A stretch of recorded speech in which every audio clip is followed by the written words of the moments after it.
Welcome to the GMAT overview from Platinum GMAT.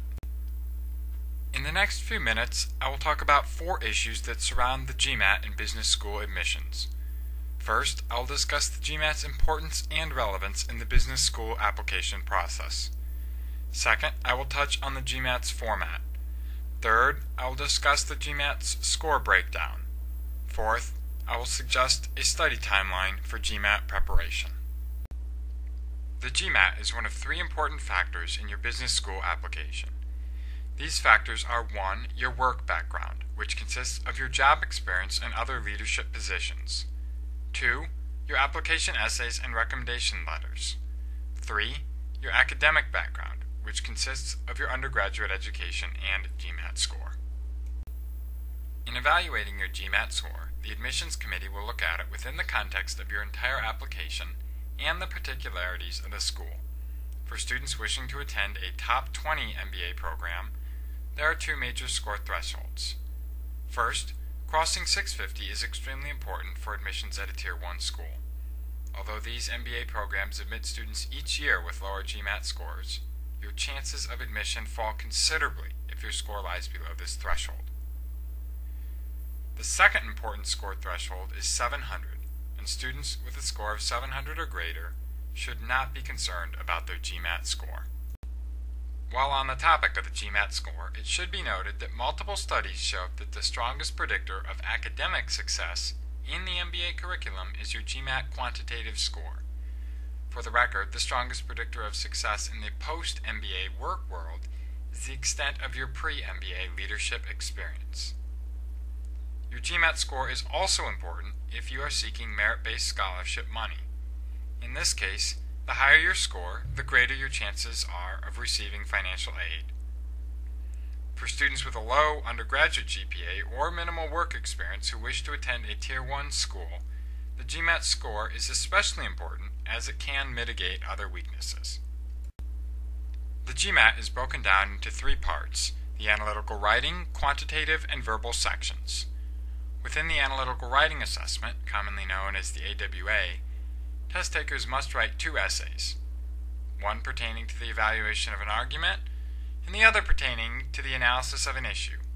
The GMAT test authors allot 30 minutes for each essay, which must be typed on the spot without the aid of a computerized spell check or foreknowledge of the specific essay questions.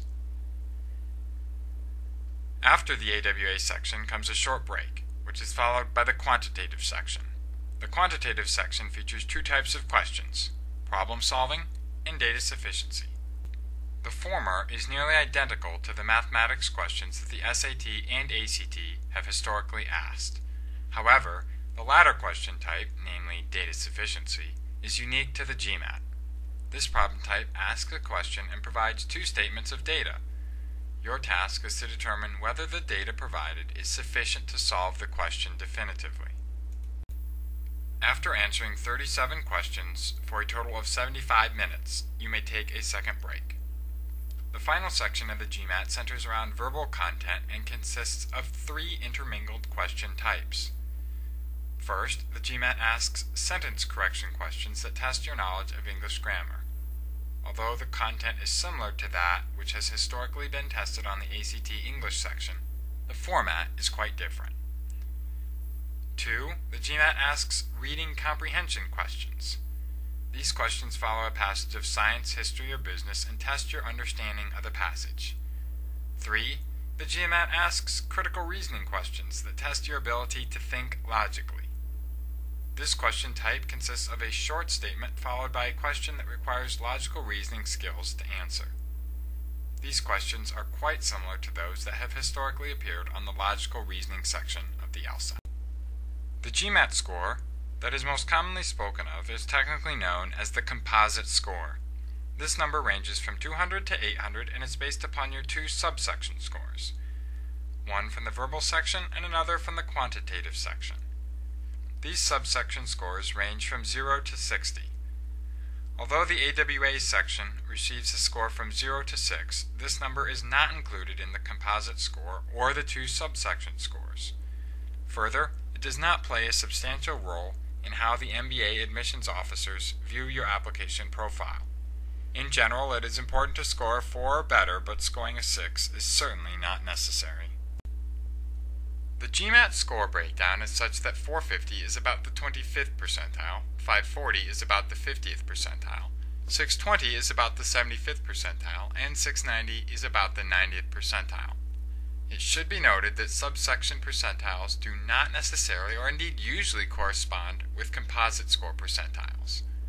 For example, a student who scored in the 99th percentile on the verbal section and in the 89th percentile on the quantitative section may well score in the 99th percentile overall. In assessing the GMAT and MBA application timeline, it is important to emphasize that flexibility is the operative word. The following is simply based upon my experience working with students. I believe the most important first step is to take a practice GMAT test to assess where you stand. Although there are countless companies offering these, the most accurate and realistic test is offered by the makers of the GMAT and can be downloaded for free at mba.com. Any test prep company that tells you it has the most accurate test is either patently dishonest or woefully ill-informed. Either way, you should steer clear. Second, based upon the results of your diagnostic test, you must devise a study plan. I recommend purchasing the official guide review from the makers of the GMAT, as this is the only source of genuine GMAT questions available. Further, ensure that you adopt adequate time to take a number of practice tests. Third, take the exam. Fourth, allow ample time to retake the GMAT if necessary. Fifth, leave time for your application. One of the most common mistakes I see is students who leave a few months to study hard for the GMAT and no time to complete their application. Since applications are extremely important, this is usually a choice that produces detrimental consequences. Do not make this mistake. Although I realize that I did not answer all your questions about the GMAT, I do hope that I provided a good introduction to the test. For more information, including answers to common questions, practice questions, frequently requested information, and much more, please visit platinumgmat.com. Thanks and good luck.